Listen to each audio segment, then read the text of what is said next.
Now, the first question for Mr. Packard, would it be a correct conclusion for one to say that Carver's appointment, was it general? General, yes.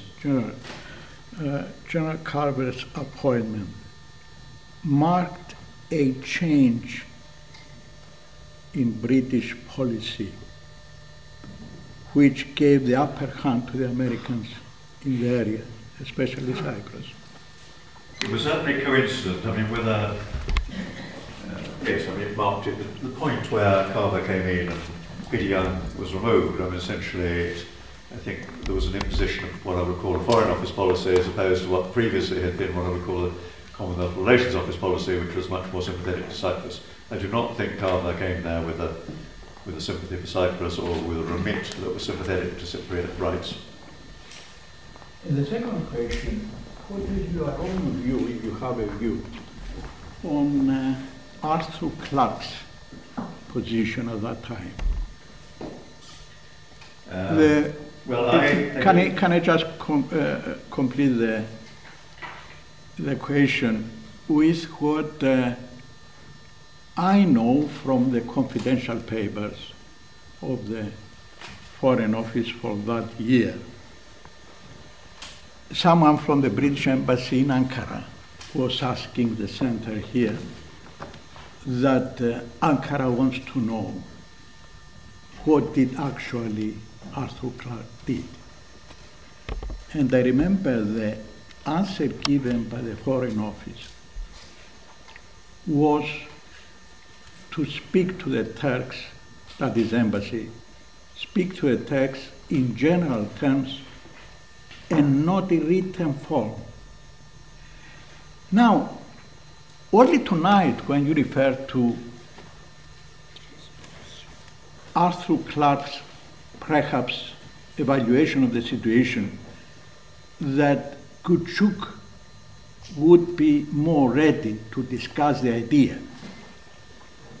Could one conclude that it was, should I use the word honest?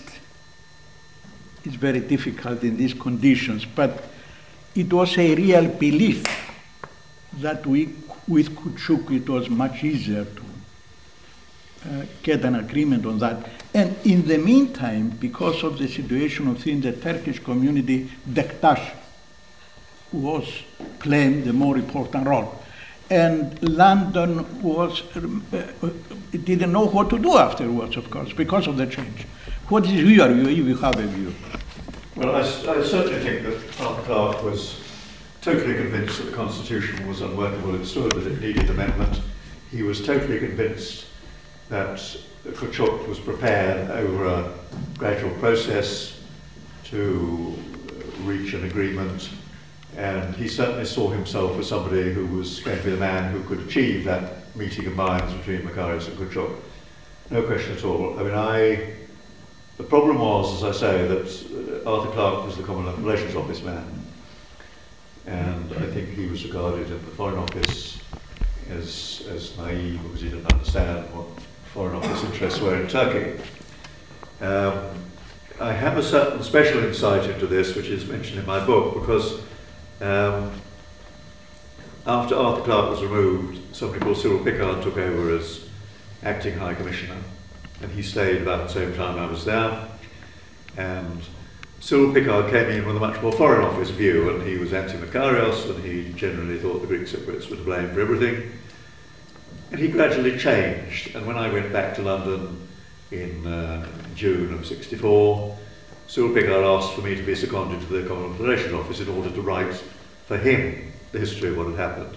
And he and I became much closer, and the longer we went on, the more he began to say that he had been misinformed and had misunderstood the reality of events in Cyprus. When Cyril Pickard died, I rather lost touch with him, and I was contacted by his son, and his son said that his father, just before he died, asked that I be given his private and personal correspondence between himself and Duncan Sandys, who was the Minister of the Commonwealth Relations Office, and the man mainly responsible to the British government for direction on Cyprus. And what I received was a very small file. I mean, they were all marked "Your Eyes Only" and "Ultra" or "Top Secret." And these were basically from the early days of Cyril Pickard's time in Cyprus. And essentially what the correspondence was saying was that clearly Arthur Clarke had encouraged Makarios, to change the constitution, and that Arthur Clarke had been involved in the process of trying to effectively change. Yeah. They went on to say the British government must find a way to absolutely deny that it's had any involvement or participation in that.